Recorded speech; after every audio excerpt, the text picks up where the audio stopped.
Hello, welcome back to CS 170. I'm going to do a quick video. I know I mentioned it before, and I think I asked people to do it as extra credit. Really to talk about the difference between doing a sum and a subtotal. So I've already set this up over here, and it's basically off of this order table that we were just working on before. So you have your orders. I trimmed it down a little bit. Hopefully that helps with the resolution. And it goes out to cell 25, I-25. So we're going to do a sum here. So this is sum, and this is subtotal here, and this is subtotal again. So if I do subtotal, I'll show it to you like this, subtotal. You can see what happens here.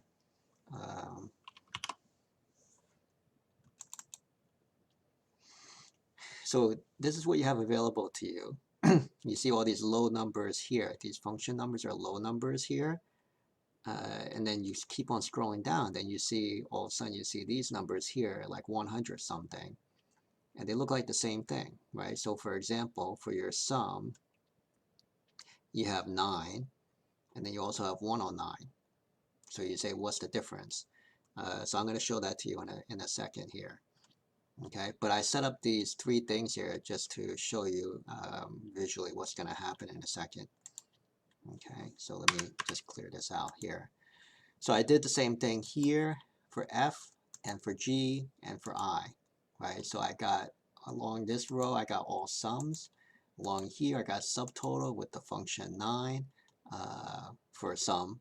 And then here is subtotal with 109. Okay, so you're going to see a difference between these in a second. So here I got all of these, right, from row 1 to row 25, which you can see here. And they all equal, which is good.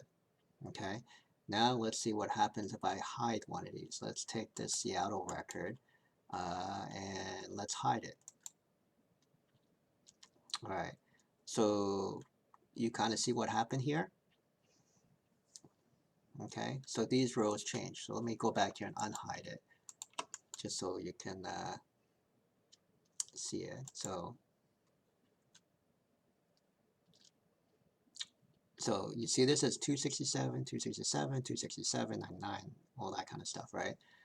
Now let me take Seattle. I'm going to hide it, all right, and just see very quickly, see what's going to change. Okay, so you can see what changed. It's this one, right? Subtotal 109.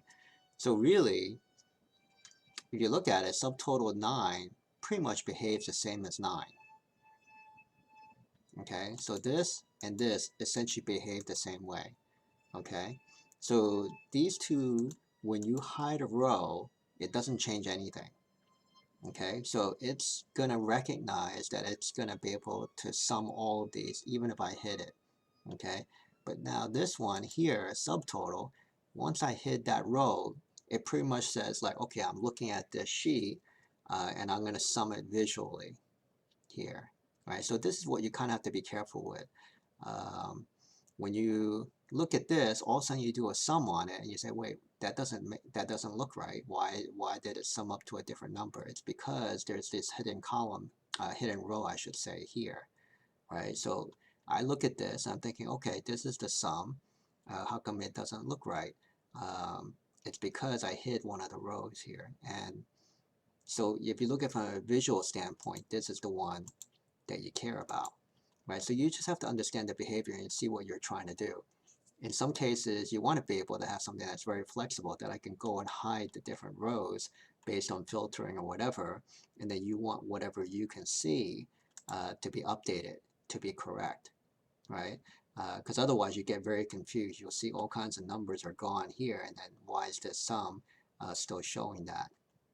So let me go back to here. I'm going to unhide it again. And you're back to normal again. Okay, so I know I asked you to do this extra credit. You can go ahead and show me the same thing. Just go ahead and do something like that. And it just kind of demonstrate how the difference between sum, subtotal 9, and subtotal 109. In this case, if you're doing sum, obviously you can do other things, right? So if I look at subtotal,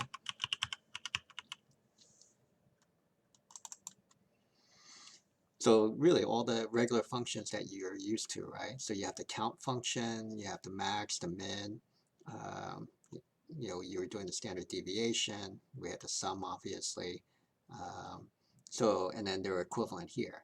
And just understand what the difference is between that. That's the main point here.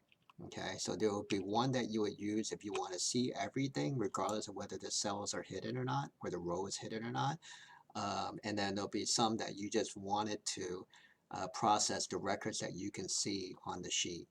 Okay, so that's the difference. So, just do this, play around with it, try to understand the difference between the two.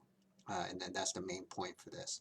You can send that to me as your extra credit for this week, and hopefully that should be an easy one for you to do. Okay, thank you.